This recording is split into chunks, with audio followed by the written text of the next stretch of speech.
Hello, welcome back to the channel. This is an Audi A6 Avant. It's my Audi A6 Avant in particular, actually. I bought this back in February, and coming up in this video is a review of this car, but not, I guess, a normal review, if you like. It's not going to be about the 0 to 60 times or the horsepower figures or anything like that. This is basically my experience of the car. I've owned this for 6 months. I bought it back in February. I've put 8,000 miles on the car, so I'm going to tell you basically what I like about the car, what I don't like about the car, what I've done to the car over the time that I've owned it as well.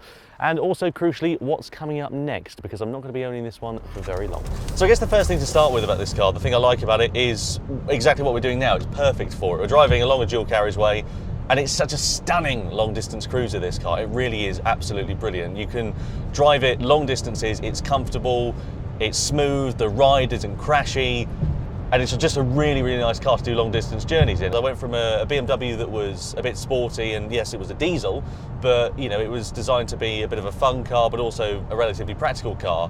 The truth is though, it kind of turned out to be neither of those things, mainly as a result of the fact that I didn't know it when I bought it, but I soon found out that you couldn't fold the back seats down, which proved to be a bit of a problem when I got to IKEA and bought a desk worktop and then realised I couldn't actually fit it in the car. And also another reason why I sold the BMW was money. It was depreciating. I had the car on finance. I part exchanged the i30 that I was driving at the time for it, and essentially I lost £1,000 a month over the 6 months that I owned the car. I bought it for 24, I sold it for 19, which is a ludicrous amount of money to lose. I wanted something that was going to be fast, that was going to be fun, and that also was going to be useful and practical, like an estate car should be. And that's basically what led me to this Audi A6. And I've owned it for about 6 months now. Another element, being an estate car, that I absolutely love is the practicality. You know, you can fit pretty much anything in the back of this, and I've been amazed at how much I've been able to fit inside the car. So I suppose summing it up, the things I like about it, I like the smooth ride, I like the fuel economy, and I like the fact that I could fit a shitload of stuff in the back of it as well. So I've done a few modifications to this car. I've put some 20-inch rotiform wheels on it. They look nice. They look a lot better than the standard 19-inch ones that came with the car. I think it suits it a lot better. I think it makes the car look a bit more aggressive and a bit meaner. And another thing that I've done to the car, I've had it remapped. Literally the day I picked the car up, I drove it from North Wales back to AMD in Essex and got them to remap it. It's now pushing out just under 300 horsepower and just under 700 newton meters of torque, which is an extortionate amount of power in a car that weighs 2.4 tons. I've also put a CarPlay module in it as well, because obviously I'm a useless millennial and I can't live without CarPlay in my life now. I say I installed it, I got my uncle round to install it because I don't know a spanner from a hammer, and I'd have ended up making a complete horse's arse of it. These are Barnett's Mega Sours.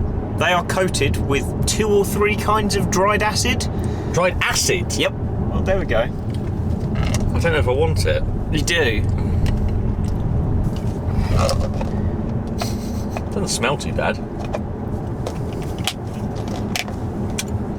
It was at this moment that he knew. He fucked up. Oh! Oh! Oh! Yes! Oh, I can't see. Oh! Oh, it's so funny! Oh, I can't. Oh! Oh! Sorry, that's disgusting. That was awful! You horrible man! Why would you do that? So I suppose now's probably a good time to move on to things that I'm not so fond of with this car, because there are quite a few, as it turns out.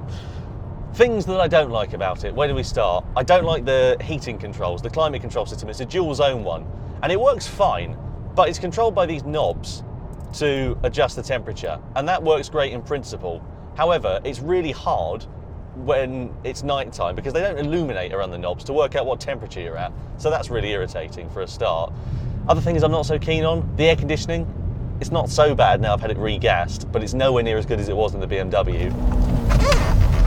Squeaky brake pedal does my head in as well. No, it's just like, oh, do you want a brake? Yeah. And it's just like, oh, piss off. Right, so we're now in a city centre, and I'm going to tell you about the thing that does my head in more than anything in this car, and it's the start-stop system. If you're at a set of lights, and you're the first in the queue, and you want to move away quickly, which generally you do at a set of lights, I do anyway, and it just sort of has this sort of 2 or 3/10 of a second delay where it'll then lurch forward, or you take your foot off the brake to pull away, and it just suddenly thinks to itself, wait a minute, the torque converter goes, Am I cauliflower? Am I a pencil? Am I a toaster?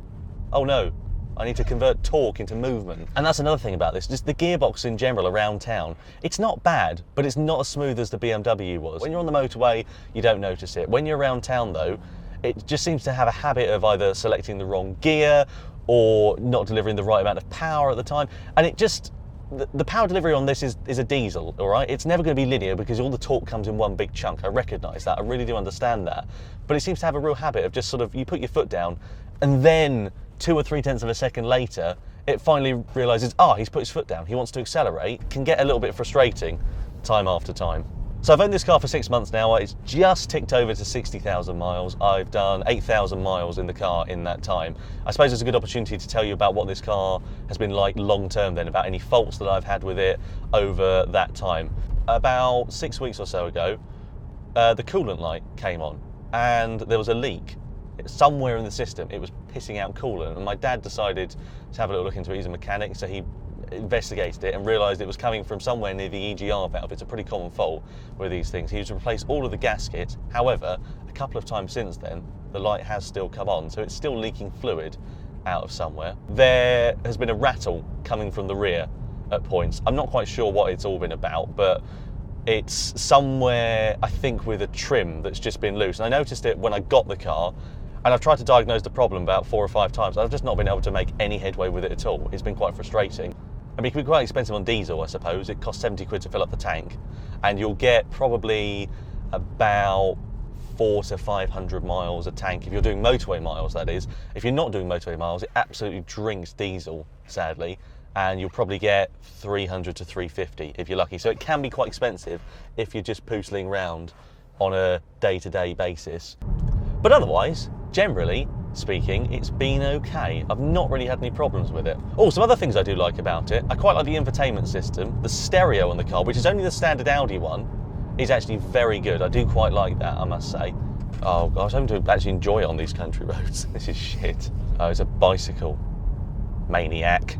We like bicycles. No, I do like bicycles, you're quite right. And I'm not going to moan about them because, do you know what? We've both been there. Oh. And both nearly been killed as well. That was a day. Show the footage. What a tosser! You can fit a bus through there, you're in a Mini. The clue's in the name, it's tiny. Come on. This is madness. I need something to eat. Oh, I've got a Twix in there. Ooh. Ooh. That's really good.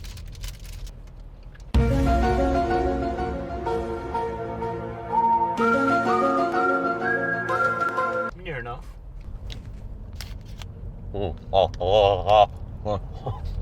Should be for my mouth. Stop it. But I suppose the big thing I need to tell you about this car is that it won't be mine for much longer. I've decided, much like the wind changes direction, that I need a new car in my life. And that's mainly because my circumstances have changed. Now the world's opened up again. I'm going to and from work on the train when I need to go up to Manchester to do some filming for Gran Turismo. And I bought this car, obviously, as you know, to dart up and down the motorway in comfort, you know, with relatively good fuel economy. And this has done that perfectly. I've absolutely no complaints in that respect. However, it's just been a tool, it's been a workhorse, it's been a piece of machinery. It's not been something that I've missed, it's not been something that I've particularly warmed to, as I'm sure you can gather from the tone of this video. And I'm 24, right? I want to enjoy myself. I don't want to look back on my 20s and think to myself, oh, yeah, that was great. I really remember it for the lovely economical cars that I drove, because nobody remembers the economical cars that they drove. They remember the fun cars that they drove. I want to change, and I want something that's going to be more fun. Basically, I had a GR Yaris on order earlier this year. It was due to come in May, and I got cold feet at the last minute. My circumstances changed, and I didn't have the same disposable income, and I was like, oh, I'm not going to be able to afford the car, so I just backed out like 3 weeks before the car was due to arrive. I literally kept getting notifications saying the car had shipped and it was on its way, and I cancelled the order at the last minute. And ever since then, I've regretted it. And I've seen people driving it. Jimmy, who I work with on GT, he has got one coming, and I was just like sat there seething with envy, like I should have had that car. I should have had it. And then worst of all, I was driving past near where I live, and I saw one drive past me in exactly the same colour, the same spec, circuit pack and everything, with the Kent registration on it. And I thought to myself, I bet you that's my car. I bet you that's the order that I cancelled. And ever since then, I haven't been able to stop thinking about it, to be honest with you. So I've decided that I'm going to part exchange this Audi in and I'm going to have a GR Yaris in my life. Let's see if I can swap the car. Again, it's there. Oh wait, no, that's not my one. No, that was just a standard Yaris. So anyway, that's that then. Thank you very much for joining me for this review of my Audi A6. I hope you've enjoyed it. Please don't forget to like, comment and subscribe if you have. Obviously, there will be a review of a Toyota GR Yaris coming very soon as well. So I hope you enjoyed that. I hope you've enjoyed this, and yeah, lovely. See you next time.